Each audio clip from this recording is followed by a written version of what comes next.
Hey, good evening. Welcome to the Meteorology Lab. We're back for another evening, and spring is back. The charts are starting to look like spring. Good frontal system out to the west. We've got 60s dew points coming up northward into our part of Texas, and yeah, look at that sky there. Lots of cumuliform clouds for a change. All right, let's check out the maps and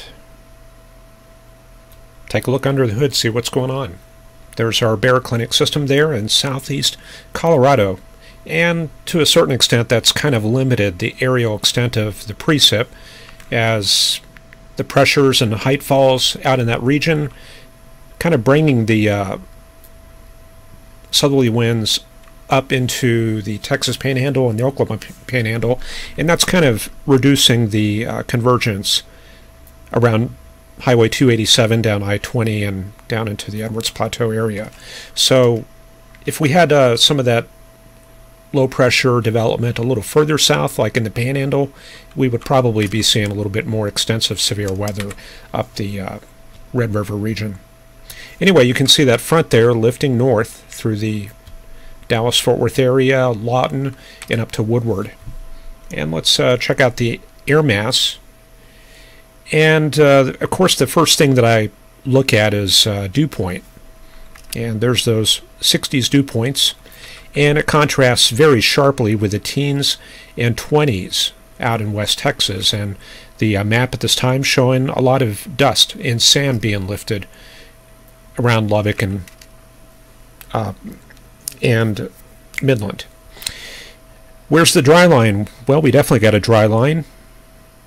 That dashed line kind of approximates it, and then it goes northward towards Wichita Falls right around there. So that appears to be the dry line, and triple point right around the Wichita Falls Vernon area.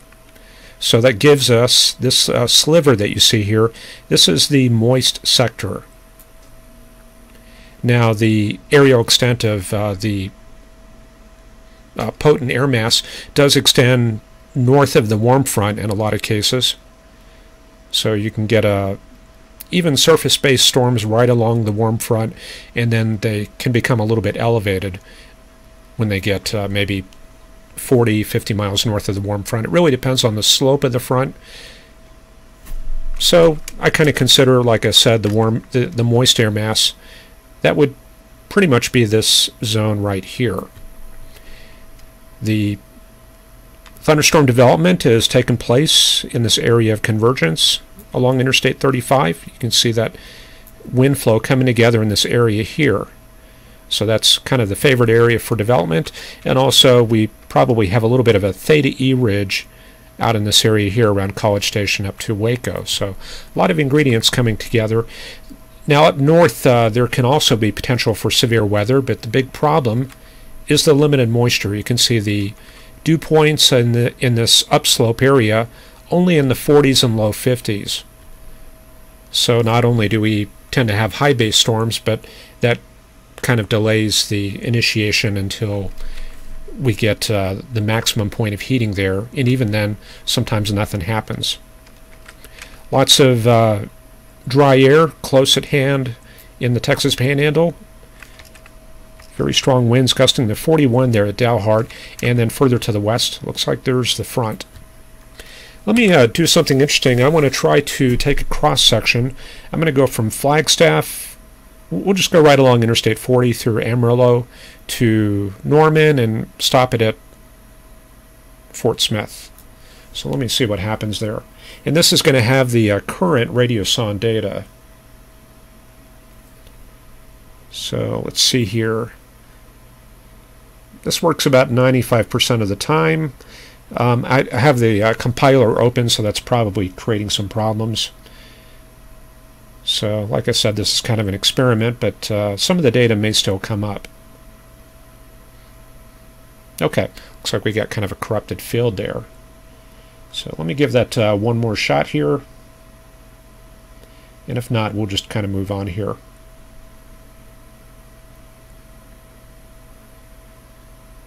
And, okay. Well, no big deal. We'll just kind of come back to that later perhaps. Anyway, let's go into the map sequence, and then I'm going to take a look and make sure our audio and everything is up.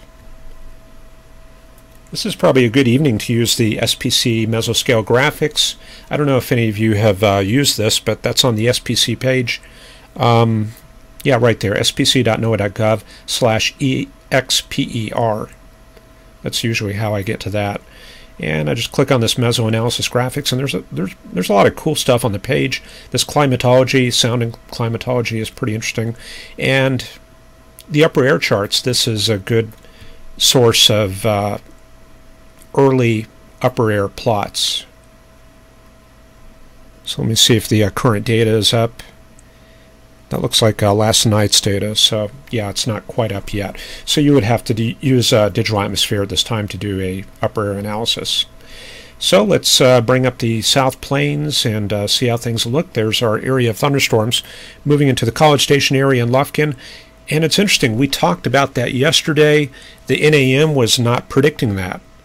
In fact, it was going awfully weak on initiation signals in this area, and I forgot which model it was, but I think it might have been the NISL NAM or the NISL WRF, and it was, yeah, there was an ARW model that was predicting this too. So this is an example of where it pays to look at all the mesoscale model implementations that you can get hold of, because that is what picked up on this area yesterday, and you can refer back to yesterday's webcast for that. Let me bring up the velocity tensor magnitude. This is kind of what I use to look for fronts. For example, up in the Panhandle, you can see that strong contrast. We're actually looking at potential temperature, or theta. That's these red lines and numbers, and this gradient that you see right in here. So this is indicating probably the leading edge of the cold air, right in that area there. And it's always tricky trying to find boundaries up in this higher terrain, because you have to kind of take into account elevation, because the air naturally cools as you go west, but you have to also find air mass changes as you go west. So theta kind of gives us a way of probably one of the better products for finding fronts there. And it looks like it trails back, maybe kind of like that. It does look like there's a bit of a gradient there in El Paso, so that's kind of what I'm going with for the frontal location. And it does pick up on the warm front, apparently. And it's not only the... Let me do this right here. Okay, warm front, red. So I'm going with theta once again. I can see those lines right here showing us our thermal gradient. The front is always on the warm side of the gradient. And it's also the tensor field, which is the shading here. That's indicating that there's distortion of the volume in that area, and that kind of pins down almost exactly where that warm front is. So if we had more moisture, this would be a really good area for some storms from about Seymour up to Wellington there.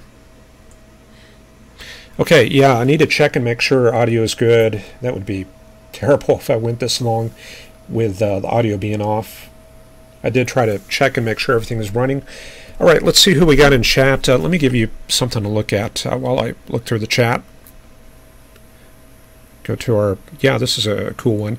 These are the storms in Texas earlier. It's going to flicker while it's loading the cached images, but it should come up and smooth out here very shortly. So just give that a minute. There's about 50 satellite images. Okay, let's see here. Erica Baker, Coffeyville, Kansas, getting some lightning and thunder there. We have Wild Gaming. Storms look filled with hail last scan, GR level 3. We have CDMA 531 up in North Houston, looking at the storms up to the north there, probably approaching the Woodlands area. Shirley Keast is here, and appreciate that Patreon donation from a few days ago. Mike Estwick is here. CDMA 531 in Houston reporting 80 degrees, falling and dew point 70 degrees. Let me just scroll down through this real quick. Electric Dog is here. Mike Bexley, Carl Burkhoff, Chris Tyne, Burl H, Fun with Tech, Megan John, Cold 39 in Minnesota there. David Holcomb's got supercells around New Braunfels. I think those are probably moving out of the area there. Adam Davis liking the drone footage. Appreciate that. And Justin Pulliam, Hill Pictures, College Station, more impressive. Brian Toomey's out there in Florida is here. And Dylan Ross, 34. Heavy snow in Denver. Wow. And Sarah Wood, Kyle Yo Delphi, been a long time. Yeah, absolutely. Good to have you back. And let me scroll down a little bit more. I think as the stream gets busier and busier, it's going to get kind of hard to read all this chat, but I am going to try my best here. Anyway, yeah, CDMA 531 down there in Houston says it looks like the cells in Texas are almost completely avoiding Harris County, which is where Houston is. All right, so yeah, there's our storms there. Let me see if I can... I haven't even looked at this to tell you the truth, but you can see the flanking line right there. Let me make sure you all can see that. And the heavier cells right there on the tail end, these are pretty much classic multi-cells there. Wait for that to run back again. You can see the stratocumulus field out over East Texas there. That's the deeper moisture. And two complexes of storms, one up north and one down south, and a couple of overshooting tops showing up there just briefly. All right, there's the West Coast water vapor imagery, and looks like the Pineapple Express starting to set up once again for California there. Very good troughing out over the North Pacific there. And let me swing back to the East satellite.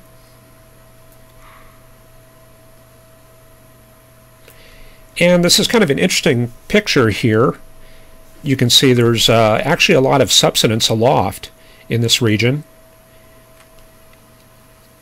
At least it appears that way. It looks like, well, I'm not sure about subsidence. It looks like there is dry air in the upper levels there.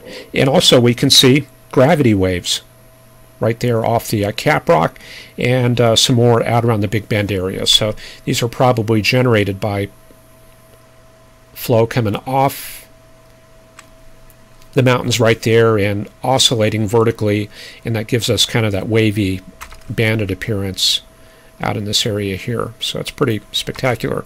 And then of course the deeper convection out in East Texas, and looks like quite a lot going on in Colorado, as was mentioned there on the chat. So we can definitely see the classic frontal system, Big Bear Clinic system. Let me outline that for you. There's the big warm sector. So you see that right there. And then out to the north, we've got the wraparound. So there's the deformation zone in the back here. And out to the south, the dry slot working up into the Red River region there. I think if we had a little bit more moisture, this would be almost a parallel of maybe Paris, Texas, 82, April 2nd of 82 there. Big tornado outbreak on the Red River. So I think that was kind of a similar setup there. Anyway, it looks like we do have another wave coming in from the west, some more energy, so should be interesting to check out the GFS a little bit later. Okay. Let's go through the model data. Actually, let's go to the SCUTs. We'll take a look at the setup. This is the evening SCUT from Fort Worth. And you can see a little bit of a loaded gun there. There's the deeper moisture, looks like about 2,000 or 3,000 feet of moisture. Low 60s dew points, and then above that you can see all the dry air in that region. Convective temperatures. We are getting a little bit capped there, and it looks like our convective temperature is going to be pretty much right around 81 to 2 degrees there. And lifting that, there was some pretty good cape there. Let me take a look at another sounding. Let's see, we'll go up north and take a look at Norman, and we know that the air mass up there is drier, and that's north of that little warm front feature. And yeah, it is pretty dry there. Dew point temperatures at the surface are around 55, and they drop off immediately off the surface into the 40s and then 30s aloft.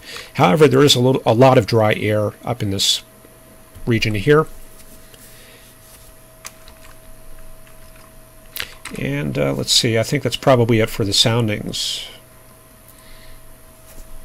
Let me go to the NAM, and that's always interesting to look at. Let me see if I can find that here. And we'll kind of watch everything come together. There's the NAM run from 18Z. So we kind of see the setup there. Pretty easy to pick out the warm front. Looks like that extends from just north of Lubbock out to about Graham and down into the East Texas area right there. So that's going to be a warm front. Looks like the cold front is still well out to the west, and pretty good dry and warm sector moving up into Colorado there. So our main system well up to the north there. Let's watch this evolve here during the day. Very strong heating there around Austin and San Antonio. You can see the convergence along the Interstate 35 corridor out in here. It's a little bit more convergence than I expected yesterday. And then we get up to the evening. This is the current time here. Let's see what happens after that. Looks like the model is breaking out convection from Dodge City down to about Canadian. And looks like things move pretty rapidly to the east. Looks like the cold front is located right there. Some convection up there in the Alva, Medicine Lodge, Wichita area. And there's our warm front. It's becoming more and more clear. So this map that I'm showing you here, this is about 2 in the morning. So I'm not too sure how things are going to be looking after dark, but pattern-wise, this is a good setup for warm front storms anywhere from Oklahoma City down to southeast Oklahoma down to Shreveport. And then overnight, let's run that through. 12Z, looks like the front is passing through much of East Texas and Austin. Warm front moving into southern Arkansas there. And then during the afternoon, now we're getting the heating back, and now we're looking for potential for severe weather. This is where it's going to be kind of enhanced. It looks like at this point the warm front is well to the east of, where's my cursor? Yeah, the warm front is out here, Alabama up to western Tennessee. Cold front is kind of lagging, probably something like that right there. So this is probably a good setup for some severe weather. Northern Mississippi, northern Alabama, and western Tennessee. And then we run that through, cold air advection working in. Looks like a cool down. 40 spreading in with some pretty good wind, and then for Tuesday, we're looking at highs in the 50s and 60s. In Oklahoma and North Texas there. Okay, so that is the setup there. Let's take a look at the radar. I'm so used to there not being storms and all this action, so I'm kind of getting lost going from product to product. But yeah, there's our current GR level 2. Storms have moved mostly in East Texas, and it looks like around the College Station area there's a couple cells going on. And I think this might have been the old left mover. Let me run the animation on this. Yeah, this cell here, see how that's moving northeast? That's moving to the left of the environmental flow. So this has moved kind of like that. The other cells are moving southeast. So this is indicating that we've probably got a little bit of a straight line pattern on the hodograph. So some cells that are falling to the left of that line, and we're getting that kind of motion. And they're persisting there for a couple of hours. That's pretty good for a left mover. So you see that moving up to College Station. Looks like some pretty good structure. So if you're out chasing, you kind of need to be aware of storm splits and that kind of thing. You might be approaching the storm, and you might be looking at this area here for wall clouds and that kind of thing. But you need to be up here since this is a left mover. Okay, and let's see. The other storms, looks like things are just kind of becoming a little bit disorganized. And things are kind of shutting down. But things may end up reforming up to the north. It really depends on how much moisture and temperature advection we get overnight.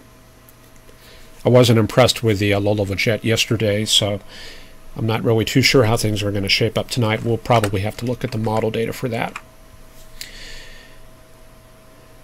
Moving on, let's see what's next. I think I've used up most of my charts here. I guess we can take a quick look at the upper level data. Let me get those panels up here. So we've only got the 12Z data at this time, but there you go. You can kind of see the subtropical jet well to the south. And looks like that's kind of merged in with the polar front jet. Looks like maybe some kind of split going on out in this region. And then, of course, the ridges and troughs. There's the big large-scale ridge shifting east of Texas, and that puts us under this anticyclonic flow here. Or, I'm sorry, cyclonic flow. And then there's the main trough out to the west. So the inflection point is about right there. This is all cyclonic flow here. This is all anticyclonic flow. And this was 7 in the morning, so obviously as the day goes on, that's going to put Texas under that cyclonic flow as that moves eastward, and that's kind of what we had today. Okay, I guess at this point we can start shifting gears here to the model data. I've got the high resolution rapid refresh. Let me take a look at the chat, see how things are doing in there. So not a whole lot going on right now, just storms here and there, College Station, north of Houston, out to Lufkin.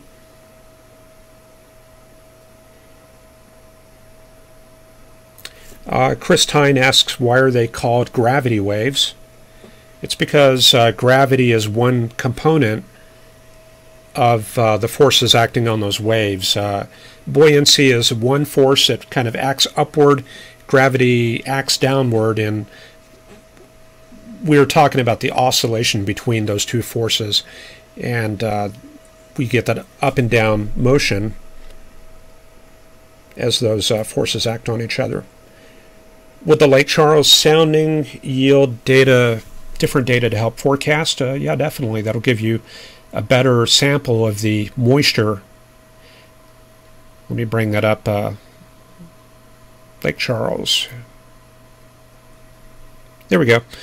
Lake Charles indicating some fairly decent moisture. Looks like mid-60s dew points up to about 3,000 feet, and then it tapers off above that to a dry air mass up above 7,000 feet. So you can look at this and get an idea of moisture depth and quality. However, the big problem that we've got is this gap that you see here. Let me plot the upper air data, and I'll show you what I mean. Let's see, I think I'm going to use this map here.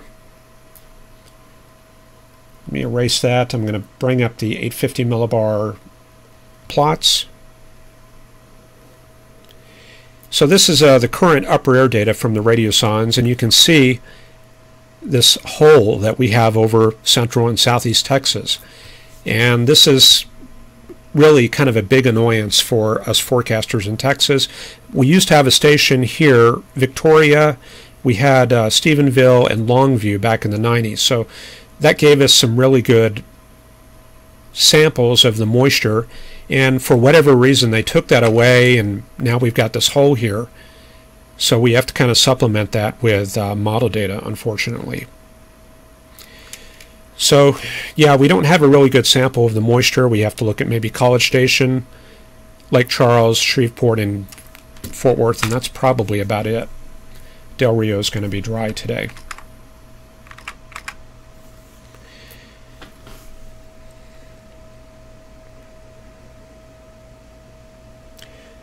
Okay, a couple charts online being posted, or something. Danaus joining us there. Mike Estwick says, Weather Service in Boulder added Denver to a winter weather advisory. Let me move the plots up north and we'll take a look at that.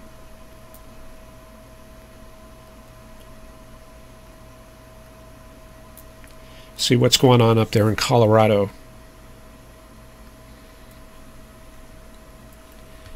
Okay, so there's our current plots, and obviously we've got some sort of low pressure area right there in Colorado. We know that that's a baroclinic system, and we've already identified the cold front extending southward, and then the warm front kind of connects up into that system, something like that right there.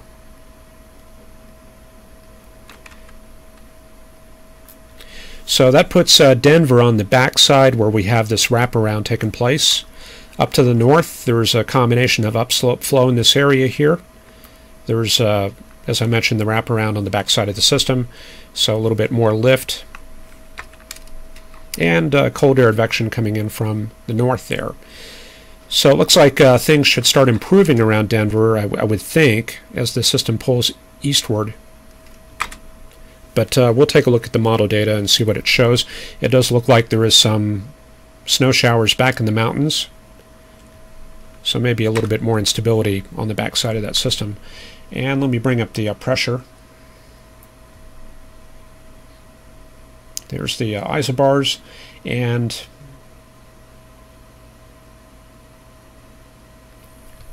there's our frontal plots right there. Okay, moving back to the mesoscale model, we were looking at the high resolution rapid refresh, and let's see what's going to happen overnight. We can kind of look at these clusters here and get an idea of the character and modes that we're going to be seeing overnight, and it looks like things just kind of shift east into Louisiana there. Looks like not much development along that warm front. I guess combination of capping and limited moisture is the issue. So we're mostly going to see this MCS moving eastward, and it's going to move out there pretty quick. And then by dawn, it's already in Alabama. And yeah, here we go. Looks like around 1 in the morning, high-resolution rapid refresh going for development along that warm front. So right in that area right there. So, yep, they're spreading north and south. Looks like that connects up into that system. And I think what's happening is we probably got the cold front pulling out, and we're getting development north along that and along the occluded front. Anyway, these storms up here in Oklahoma, those are going to be kind of dry. However, there will be some potential for high wind in those. So yeah, it looks like even in Colorado things are shutting down kind of overnight, and then by dawn it's looking pretty good in that area. Okay, and that brings us to tomorrow. Let me bring up the NAM, and we'll try to look at Tennessee here.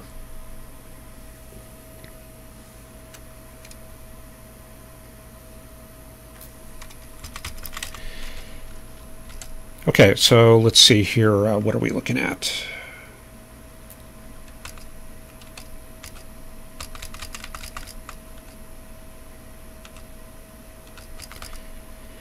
Yeah, I'm looking at the NAM 3 kilometer. It looks like it's not picking up very well on that convection down in Houston or that MCS. That looks kind of absent there, but it is picking up the heavier stuff up in Oklahoma. Goes for development around 3 in the morning along that cold front and warm front in that triple point area. And then let's see what happens tomorrow evening. Looks like a development in Alabama or Mississippi. Let me reposition this here.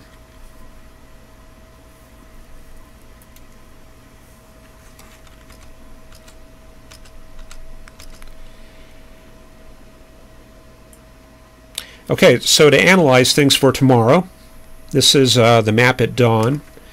So our system is out there in Oklahoma. It's like a cold front out to the west there. The warm front is probably along this area where the isobars are kinked, kind of like that. So I'm suspecting that's probably the warm front. Then we get the heating during the day. The main surface system well to the west there. And then it looks like the triple point, I think that is lifting north, kind of like that right there. So that appears to be the setup around 4 p.m. So it appears there's an old outflow boundary, probably around the Huntsville area. So that's probably helping with that right there. And then the other cells are going up near that triple point in north of Nashville. Looks like when the storms go up, they're going to be progressing pretty rapidly eastward. Here's the stuff going up along the cold front. And then things move into the Atlanta area and out into the Appalachians after dark. So some pretty good, looks like a little bit of mixed precip up in Illinois and Indiana tomorrow night. And that brings us to the medium range. Let's do that.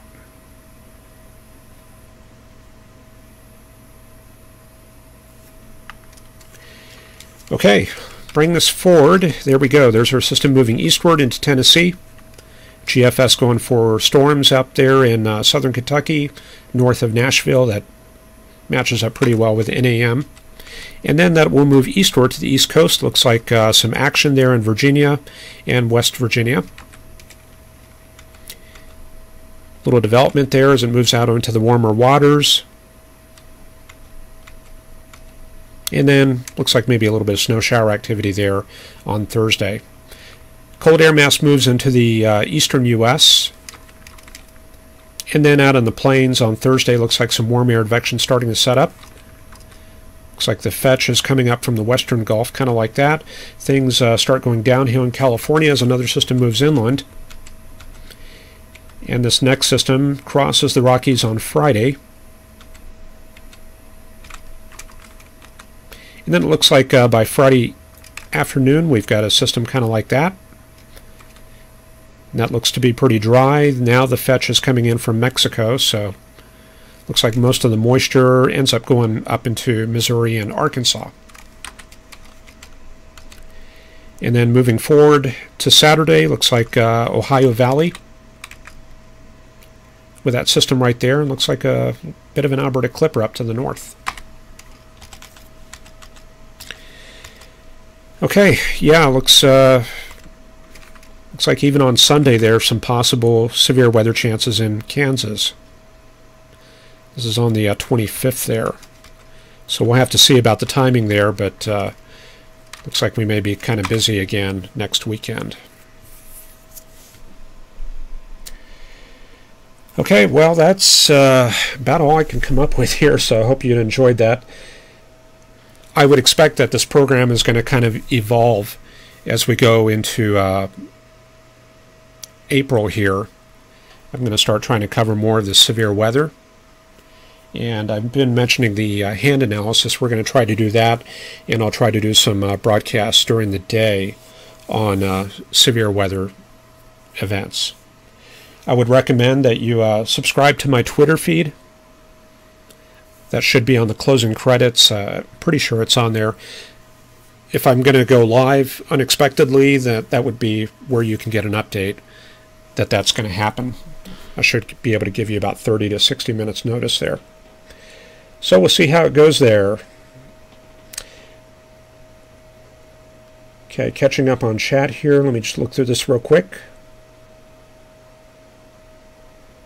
Storm Spotter Apex says the MCS that will develop overnight may kill the moisture for tomorrow, which may limit the severe weather threat. Well, that's possible, but I wasn't too impressed with the extent of this MCS overnight. In fact, the NAM 3 kilometer wasn't really picking it up very much. So I'm not too sure the impact on the moisture field is going to be all that significant. We'll just have to see there. Okay, that's about all I got here. 41 viewers. Excellent. I appreciate the support there. And we'll do it again tomorrow. So anyway, thanks for joining. Get that closeout music going. And have a good evening, everybody. And we'll see you tomorrow. Take care.